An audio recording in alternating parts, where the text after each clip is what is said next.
ये हमारे भोपाल से, मध्य प्रदेश से शमक जी भी आजाद बौद्ध जी हैं और ये बुद्धिज्म को आगे बढ़ाने का कार्य कर रहे हैं कि जो हमारे बाबा साहब और बुद्ध की जो विचारधारा है वो जन जन तक पहुंचे।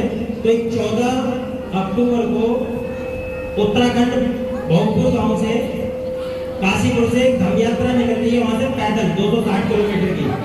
तो वो 21 तारीख में गाजियाबाद के जो हमारे आरबी सिंह जी जहाँ महासचिव है हमारे रविदास मंदिर में जटवाड़े में गाजियाबाद, तो वहाँ रात को हमारा पड़ाव है और उसके बारे में थोड़ा संक्षेप में हमारे आजाद बौद्ध जी बताएंगे पूरी कहाँ ये पड़ाव है। हमारे 10 पड़ाव नहीं है, हमने 10वां पड़ाव हमारा दिल्ली है, तो उसके बारे में बताएंगे। बहुत बहुत साधुवाद माननीय एस.के. कुतुब जी और प्रबुद्ध सेवा संस्थान सभी महामानवों को मैं नमन करता हूँ और उपस्थित अतिथियों को भी सादर जयपुरी नमो बधाई और उपस्थित सभी धर्म उपासकों और उपासिकाओं को सादर जयपुरी नमो बधाई। आपने इतना अच्छा कार्यक्रम रखा, इसलिए आपका बहुत बहुत साधुवाद, बहुत बहुत मंगल कामनाएं। जैसा कि कार्यक्रम के विषय में मुझे बताना है, 14 अक्टूबर से 24 अक्टूबर तक का 10 दिवसीय विश्व शांति संदेश पदयात्रा का कार्यक्रम रखा गया है। उससे पहले कुछ 2-4 बातें और मैं थोड़ा सा बताना चाह रहा हूँ, यदि आपकी अनुमति होगी तो मैं रख सकता हूँ। आपने जो लिखा है इस पे 5वां स्थापना दिवस एवं संकल्प दिवस, तो संकल्प दिवस जो आप मना रहे हैं, तो बाबा साहब ने अपने जीवन काल में 2 संकल्प लिए थे। एक लिया था 23 सितंबर 1917 को और दूसरा संकल्प लिया था 13 अक्टूबर 1935 को येवला नासिक में। पहला संकल्प बाबा साहब ने पूरा किया था 26 नवंबर 1949 को और दूसरा संकल्प पूरा किया था 14 अक्टूबर 1956 को। बाबा साहब ने 26 नवंबर 1949 को संविधान बनाकर के तैयार कर दिया और 26 जनवरी 1950 को संविधान लागू हो गया। तो बाबा साहब ने हमारे प्रमुख सेवा संस्थान के जितने भी साथी हैं, प्लीज अपना स्थान ग्रहण करें, कोई भी प्रोग्राम छोड़ करके नहीं जाएगा। प्लीज कृपया करके प्लीज अपना स्थान ग्रहण करें, कोई भी प्रोग्राम छोड़ के नहीं जाएगा, क्योंकि ये प्रोग्राम सिर्फ और सिर्फ आप ही के ऊपर टिका है। प्रवेश करने जा रहे हैं। राजनीति में तो आपको समानता होगी, राजनीति में एक वोट, एक व्यक्ति, एक वोट और एक मूल्य बराबर होगा, लेकिन सामाजिक और आर्थिक जीवन में असमानता होगी। सामाजिक और आर्थिक जीवन में गैर बराबरी होगी और यदि ये गैर बराबरी लंबे समय तक चलती रही, तो बाबा साहब ने बहुत महत्वपूर्ण बात यहाँ पर कही थी कि यदि ये आर्थिक और सामाजिक गैर बराबरी प्लीज थोड़ी सी शांति बनाए रखें। थोड़ा सा कार्यक्रम समाप्ति की हो रही है। ये जो सामाजिक और आर्थिक जीवन में जो गैर बराबरी है, यदि ये लंबे समय तक चलती रही, तो ये असमानता के शिकार लोग इस संविधान की धज्जियां उड़ा देंगे। असमानता के शिकार लोग कौन हैं? असमानता के शिकार लोग आप सभी हैं। असमानता के शिकार लोग SC, ST, OBC हैं। तो जितने भी असमानता के शिकार लोग हैं, वो संविधान की धज्जियां उड़ा देंगे। यानी संविधान को आज खतरा यदि है तो किससे है? आप लोग कहेंगे कि संविधान को खतरा मूलवादियों से है, संविधान को खतरा बीजेपी, कांग्रेस आम आदमी पार्टी से है। मैं कहता हूं कि संविधान को खतरा बीजेपी, कांग्रेस, आम आदमी पार्टी से नहीं है। संविधान को खतरा मंगवादियों से नहीं है, संविधान को खतरा आपसे है। ये बाबा साहब ने 26 जनवरी 1950 को कह दिया कि असमानता के शिकार लोग संविधान की धज्जियां उड़ा देंगे। हम आपस में ही असमानता रखते हैं। जैसे बाबा साहब ने 1951 में त्याग पत्र दिया कानून मंत्री पद से। क्यों दिया? उसकी वजह क्या थी? उसकी वजह थी एक तो हिंदू कोड भी, और दूसरी वजह थी आपके लिए कुछ कह रहे हैं, सुन लो। ओबीसी का आरक्षण। हिंदू कोड बिल में बहुत सारे अधिकार महिलाओं को दिए गए, वो सभी आप जानते हैं, लेकिन पालन कितना करते हैं ये अभी साबित हो जाएगा। बाबा साहब ने हिंदू कोड बिल में एक बात और लिखी थी।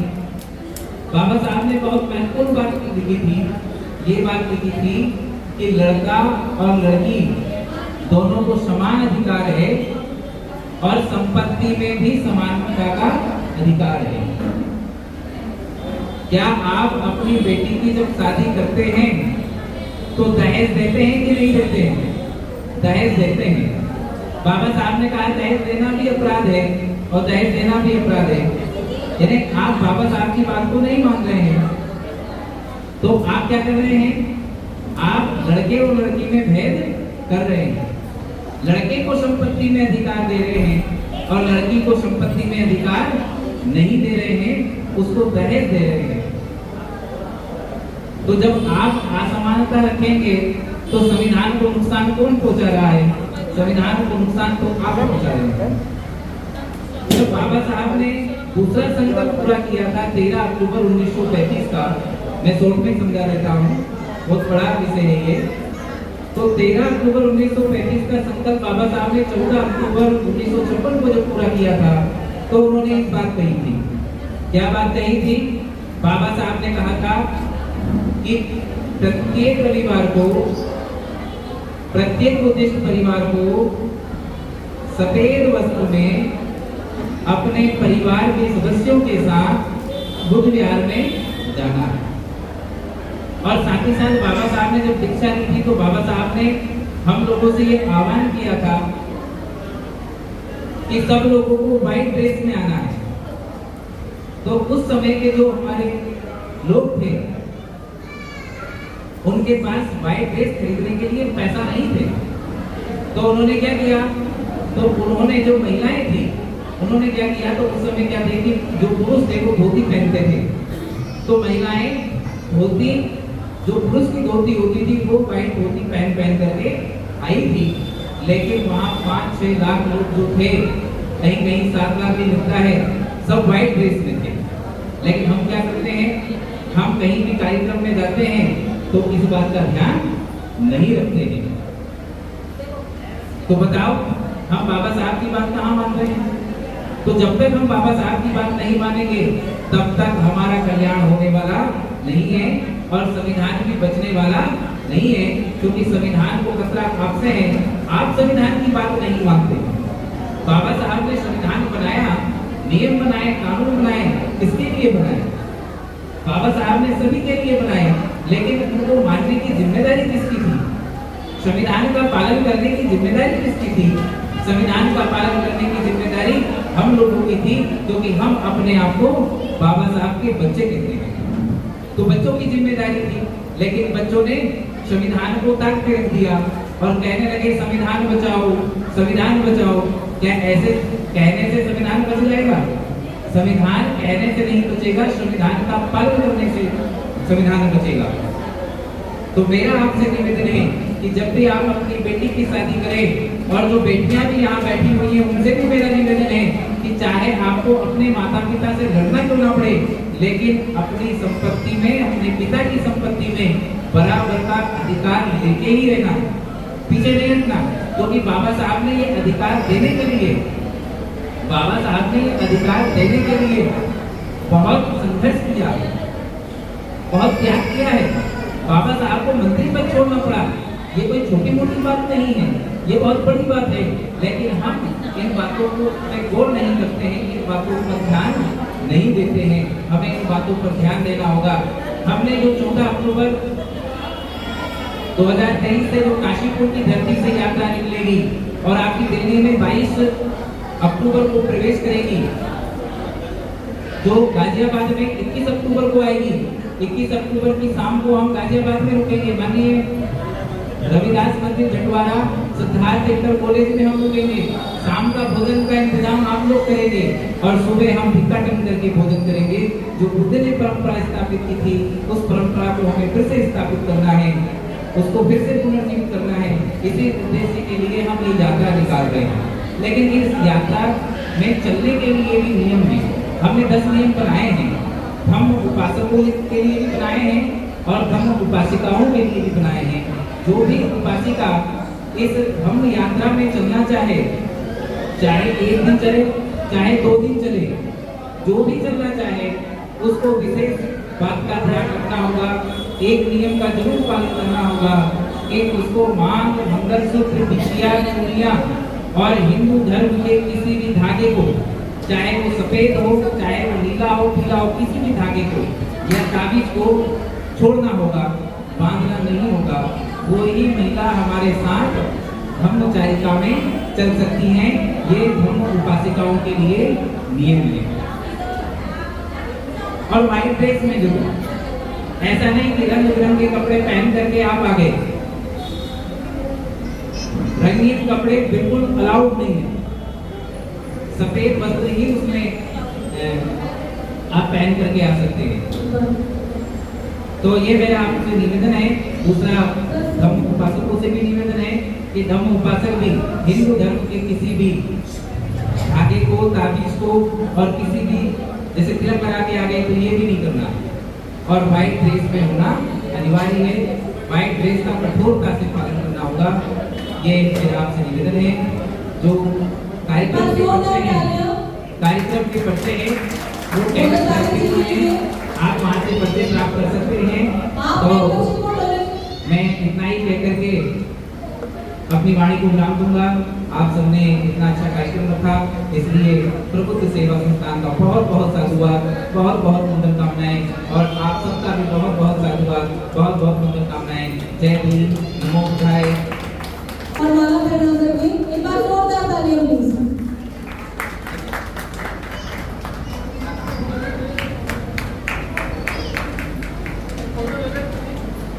वीडियो बननी है तो फोटो की बात करते और साथ में हमारे सर जी का भी सम्मान करना चाहूंगी कि हमारे सदस्य सचिव गौतम जी प्लीज आए और सम्मान करें सर का। हमारे विशिष्ट अतिथि विजय निमेश जी जिन्होंने प्रमुख सेवा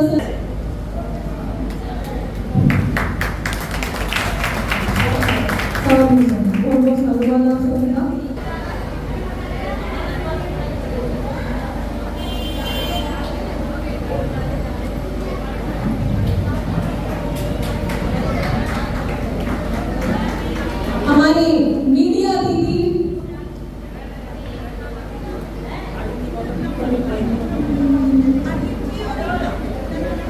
अम्बेडकर प्राइम से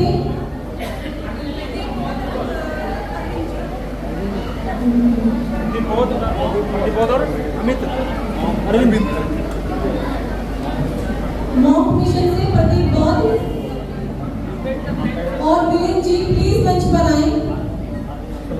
जी अरविंद अम्बेडकर।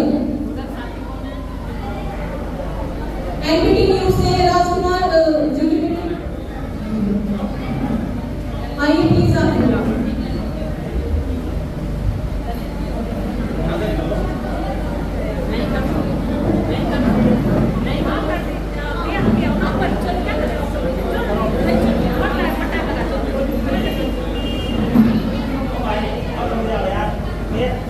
मेरे चाहिए थे तो छोड़ दे।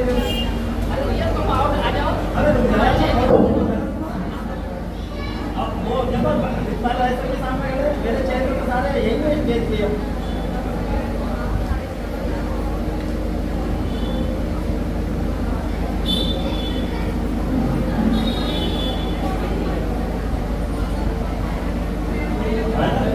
ललित कौर जी वो भी आ रहे हैं।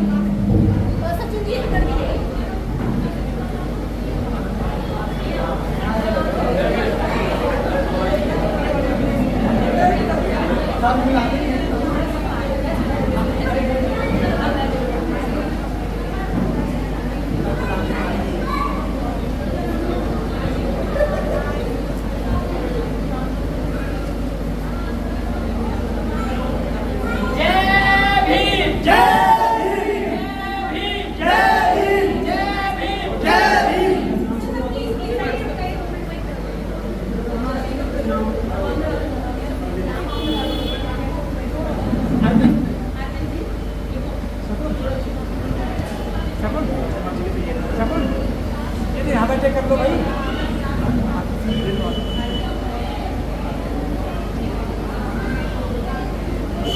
ये काम यहाँ रुक के कर लो ना।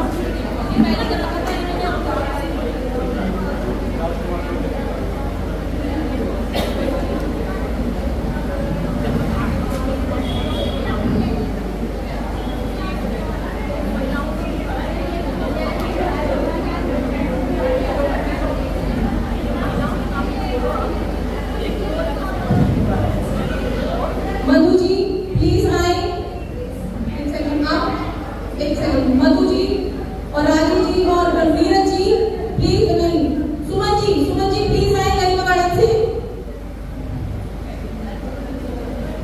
अनुराधा जी, गीता जी, भगवती जी, बीना जी, अजय जी, विमलेश जी प्लीज आए और हमारे मीडिया अतिथि का सम्मान करें, क्योंकि इन्हीं की वजह से हम सब लोगों के दिलों में, लोगों के घरों में, लोगों के फोनों में राज करते हैं। हमारी खबरें यही लोग चाहते हैं। तो प्लीज मंच पर जाए महिला शक्ति और इनका सम्मान करें।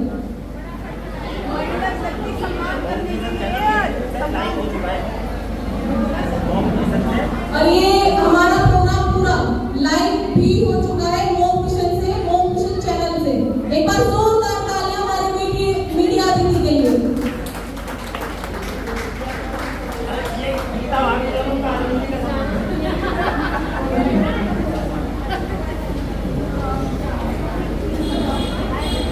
मैं पहले